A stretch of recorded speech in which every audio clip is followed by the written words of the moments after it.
उसके जो 4 भाग है उसके विषय में बता रहा हूँ, थोड़ा ध्यान से समझिए। या उनकी जो उनके इस दिव्य विग्रह में जो 4 भुजाएं हैं, ये 4 वस्तुओं का प्रतीक है। रिद्धि, सिद्धि, शुभ और लाभ, यही 4 भुजाओं का प्रतीक। रिद्धि किसको कहते हैं भाई? हमें जीवन गुजारने के लिए जो वस्तुएं चाहिए वो सब रिद्धि में आती है।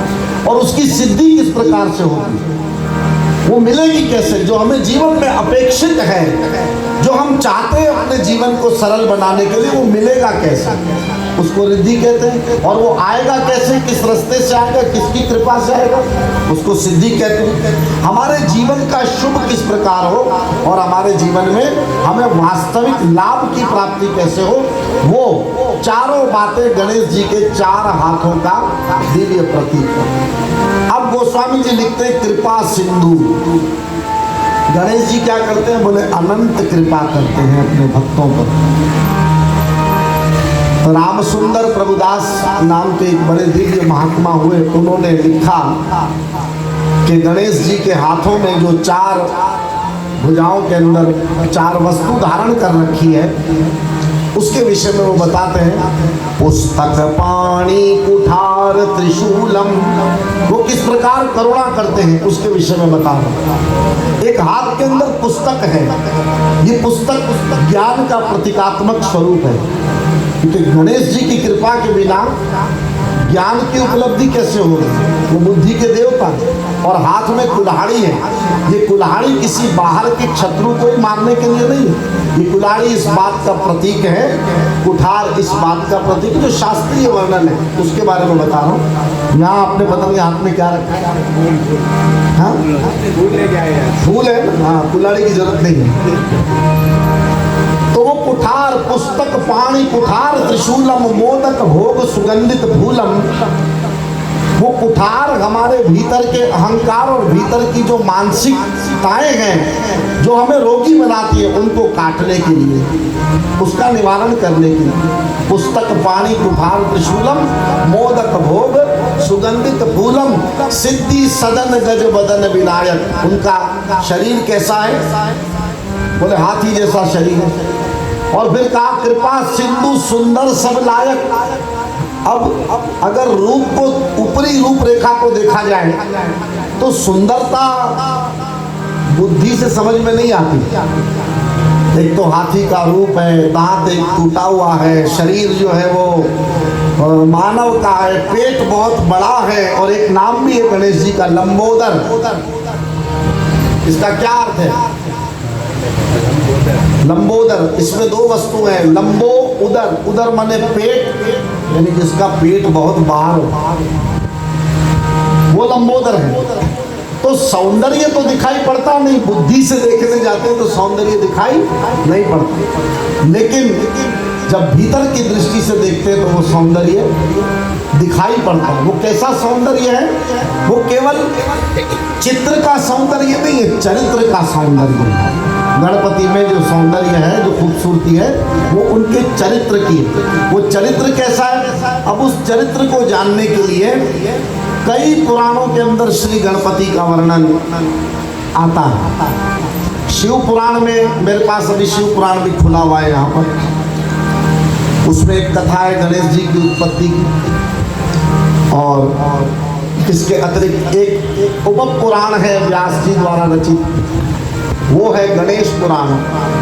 आज ही कोई भगत कह रहा था उसके पास गणेश पुराण है, सूरज कह रहा था। तो एक पुराण है गणेश, और वास्तविकता में है। और कुछ नारद पुराण में उसके संकेत मिलते हैं, नारद जी ने भी उनकी स्तुति की है। एक स्तोत्र रचा है गणेश जी के विषय में, जिसको कहते हैं संकट नाशन गणेश स्तोत्र, जिस स्तोत्र का पाठ करने से समस्त संकटों का हरण होता है, ऐसा नारद जी ने उसमें उल्लेख किया। तो उससे संकेत मिलता है कि नारद पुराण में भी गणपति की महिमा संक्षिप्त रूप से बयान की है।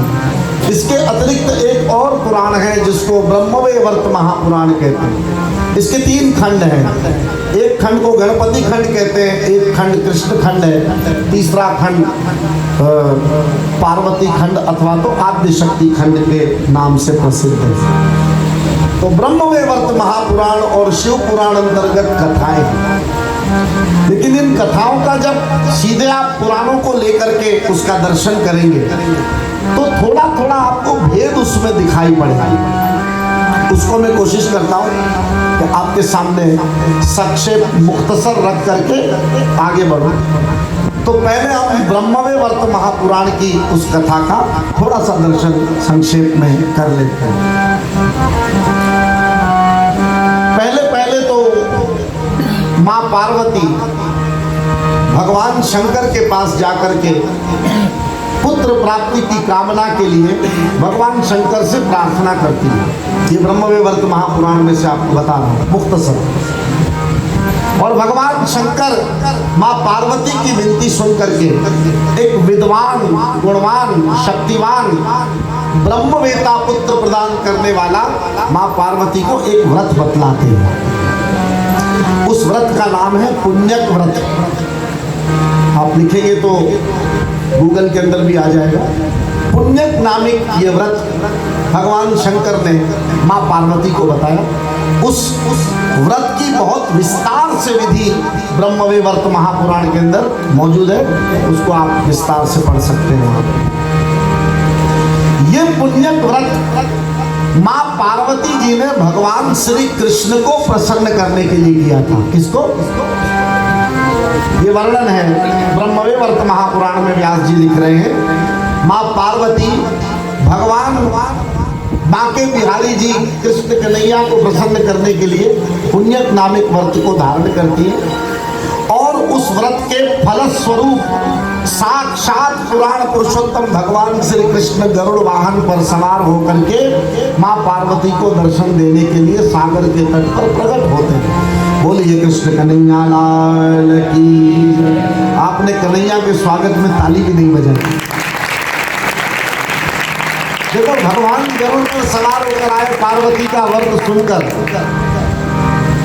और उसको देख करके उससे प्रसन्न होकर के आए। तब उस व्रत के फलस्वरूप वरदान मांगने के लिए भगवान ने माँ पार्वती को कहा कि अब आप वरदान मांग लीजिए, आपका व्रत संपन्न हुआ है, क्या चाहती है? बोले भगवान। अच्छा देखो, यहाँ बताया गया है कि पार्वती जी की भी कन्हैया के अंदर बड़ी श्रद्धा थी। जैसी बाल लीलाएं भगवान श्याम सुंदर ने अपने उस ब्रह्मानंद का अनुभव माँ यशोदा को करवाया, उसी आनंद का अनुभव करने के लिए माँ पार्वती भी लालायित थी और वो चाहती है कि मुझे भी वही आनंद प्राप्त हो।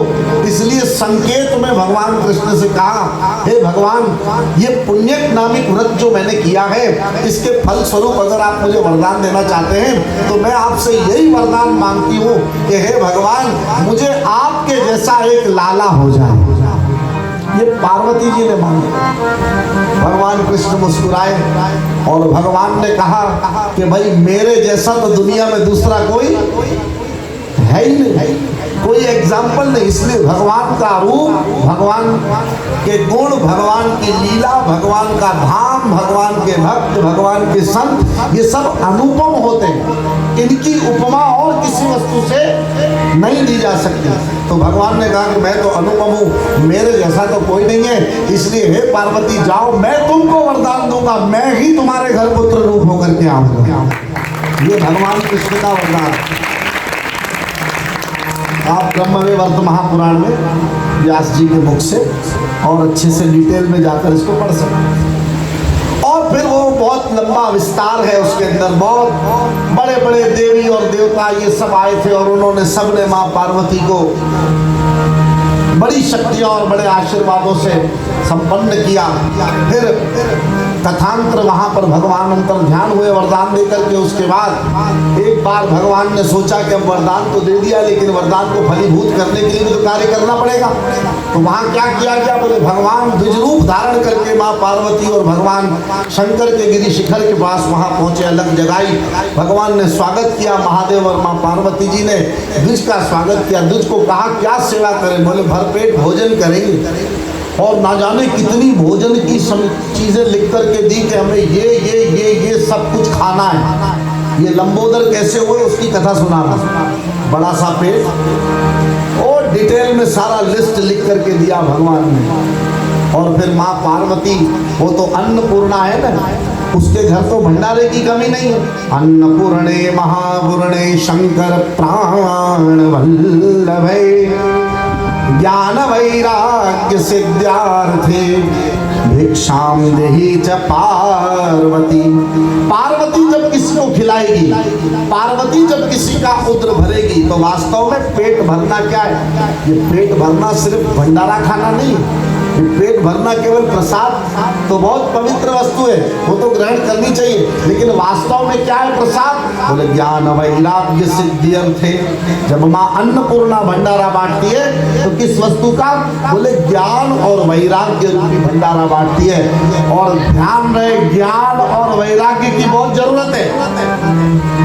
आज भक्ति तो है, लेकिन भक्ति के साथ साथ ज्ञान और वैराग्य, जैसे वो भागवत की कथा में वो सो रहे थे ना, तो भक्ति ने नारद को पुकारा, भव तिष्ठ हे साधु, एक क्षण मात्र के लिए आप रुक जाइए। क्यों रुके? बोले कृपा करें हमारे ऊपर, मेरे ये दो पुत्र उभय पार्श्व में सो रहे हैं। भक्ति तरुणी है, माँ जवान है, लेकिन ज्ञान और वैराग्य नाम के बेटे दोनों बूढ़े हो गए। उनको पुनः जवान करने के लिए नारद ने महा उद्यम किया, श्रीमद् भागवत की कथा करवाई, और तब ज्ञान और वैराग्य प्रकट हुए और तरुण हुए और भक्ति की स्थापना जन जन के हृदय में हुई। तो वो ज्ञान और वैराग्य का भंडारा जो है वो माँ पार्वती बांट रही है। इस द्विज को बड़े प्रेम और भाव के सहित भगवान शंकर के आंगन में भोजन खिलाया जाता है। कहते इतना खाया, इतना खाया। अरे माँ खिलाए तो उसमें तो वात्सल्य का स्वाद ही कुछ और होता है। तो एक पूड़ी की जगह बेटा 4 पूड़ी भी खा जाता है, कोई फर्क नहीं पड़ता। तो ये तो अन्नपूर्णा, इसका तो अखंड भंडारा है, कभी खत्म ना होने वाला भंडारा। वो जब भगवान ने किया, रुद्र भार आ गया, भगवान एक ज्योत रूप में प्रकट हुए और माँ पार्वती में समाविष्ट हो गए। और फिर क्योंकि ये कथाएं जो पुराणों के अंदर आप सुनते हैं या पढ़ते हैं, उसमें कहीं कहीं पे जो भेद दिखाई पड़ता है, कल्प भेद के कारण थोड़ी बहुत ऊपर नीचे उसके अंदर हमको चेंजेस दिखाई पड़ते हैं। शिव पुराण में पढ़ेंगे तो थोड़े विलक्षण ढंग से व्यास जी ने उसका वर्णन किया, ब्रह्मवैवर्त में किसी और विलक्षण ढंग से उसकी प्रस्तुति की। हर बार अदा जो प्रस्तुत करने की, द वे ऑफ रिप्रेजेंटेशन, उसमें थोड़ा बहुत आपको दिखाई पड़ेगा कि यहाँ ऐसा है और यहाँ ऐसा है। लेकिन उसको किसी भगवत प्राप्त महापुरुष के पास बैठ करके जब आप श्रवण करते हैं तो भेद दृष्टि, भेद बुद्धि समाप्त हो जाती है, और जो कथा के रहस्य में सार छुपा होता है वो सार हमारे जीवन के अंदर प्रकट होता है। तो उस सार को ही कथाओं में से ग्रहण करना चाहिए, बजाय इसके कि हम उस भेद के ऊपर फोकस करके अपनी मति को कंफ्यूज करें। सार को ग्रहण करके अपने जीवन की आध्यात्मिक यात्रा को आगे लेकर जाना चाहिए। तब वो ज्योति स्वरूप माता के अंदर, यानी भगवान का ही तेज माँ के अंदर समा गया। और फिर शिव पुराण में ऐसी कथा है, जया विजया, और वहाँ माता को कहा कि भाई कोई आपका गण नहीं है, आप अपने लिए एक गण निर्माण कीजिए। तो वो जो भगवान का ही तेज, भगवान तो कण कण में समाये हुए। अरे प्रहलाद की भक्ति को देखकर जलते हुए दग्ध स्तंभ के अंदर से, जिसके ऊपर चिऊटी भी चले और चिऊटियों की हार चल रही है दग्ध स्तंभ के ऊपर, और प्रहलाद देख रहे हैं कि बिना 8 मास की ये चिऊटियां जलते हुए स्तंभ के अंदर ऐसे चली जा रही है जैसे कोई हमवार खेत में जो है ना चिऊटियां चल रही हो। प्रहलाद का विश्वास परिपक्व हो गया, और जब कहा नरसिंह ने और हिरण्यकश्यप ने कि बताओ तेरा परमात्मा कहाँ है, तो प्रहलाद ने कहा वो तो सर्वत्र है, वो तो हर कण के अंदर मौजूद है। भगवान कहते हैं ना मुझसे परे तो दुनिया में कुछ है ही नहीं। तो उसको प्रकट होने के लिए कोई बाध्यता नहीं है, वो जहां से चाहे वहां से प्रकट हो सकता है। जलते हुए स्तंभ के अंदर से भगवान नरसिंह गुरगुर गुरगुर शब्द उच्चारण करते हुए प्रकट हुए। ये किसका प्रभाव था? प्रहलाद की भक्ति का प्रभाव। यहाँ मुझे कहना है माँ पार्वती की अखंड भक्ति के फलस्वरूप भगवान ही साक्षात माँ पार्वती के भीतर से प्रकट हुए, और उन्होंने फिर वो पुतला बनाया और उसको गणेश का स्वरूप आकार प्रदान किया। और शिव पुराण के अंदर ऐसा है कि भगवान शंकर ने उनका मस्तक विच्छेद किया त्रिशूल से। यहाँ ब्रह्मवैवर्त महापुराण में यूँ है कि भगवान की कृपा से जब माँ पार्वती में भगवान का ही तेज समाविष्ट हो गया और उसको प्रकट होने की जब बारी आई तो वो गणपति के रूप में प्रकट हुआ। और समय जाते जब शिशु का पालन पोषण हुआ और उत्सव घर के अंदर मनाया गया, तब वहाँ पर अनेक देवी देवता आशीर्वाद प्रदान करने आए। उसमें से एक शनि देव भी वहाँ पर आए, ऐसा वर्णन। और गणेश चालीसा को आप अगर पढ़ेंगे तो उसके अंदर महात्मा रामसुंदर प्रभुदास जी ने गणेश चालीसा के अंदर इन विषयों को छुआ। वहाँ उन्होंने कहा कि जब माता पार्वती ने सभी देवताओं को गणपति का दर्शन करने के लिए अनुमोदित किया, तब वहाँ उस सभा में शनि देव भी थे। लेकिन क्योंकि उनकी चाल बहुत धीमी है, इसलिए बहुत पीछे से धीरे धीरे धीरे धीरे वो चल रहे थे। उस गति के कारण माँ पार्वती खुद गई कि पता नहीं क्या बात है, शनिदेव आगे नहीं आ रहे। और शनिदेव को जब लेने के लिए माँ पार्वती जी आगे आई और उनको कहा कि शनि, लगता है तुम्हें मेरा उत्सव भाया नहीं। जिस तरह सब देवता मेरे पुत्र का दर्शन करके गए, तुम क्यों पीछे रह गए? तब शनि ने कहा कि भाई मुझे तो धीमी गति से चलना होता। तब कहते एक नजर तो देखो, पड़त ही शनि ब्रज कोण प्रकाशा, बालक सिर उड़ी गयो। पड़त ही शनि ब्रज कोण प्रकाशा। थोड़ा आपका भी काम करो। बालक सिर उड़ी गयो आकाशा, हाहाकार मचो कैलासा। हाहाकार का शब्द हुआ।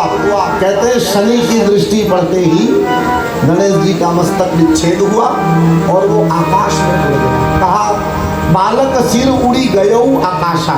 अब कई लोग सवाल डाल देते, भाई वो कटा हुआ सर गया कहाँ, वही क्यों नहीं लगाया? ये सारे सवाल उनको। बालक सिर उड़ी गयो आकाशा। अब आकाश असंग है, उसकी सीमा कहाँ है, उसका कोई था नहीं पा सकता। तो फिर पार्वती जी का भयानक क्रंदन वहां पर बताया गया कि वो तो प्रलय की भी देवी है। जिस प्रकार निर्माण उसके हाथ में है, पालन उसके हाथ में है, प्रलय भी तो उसी के हाथ में। उद्भव स्थिति संहार कारणिम क्लेश हारिणीम सर्वश्रियस्करिम सीताम नतो हम राम वल्लभाम।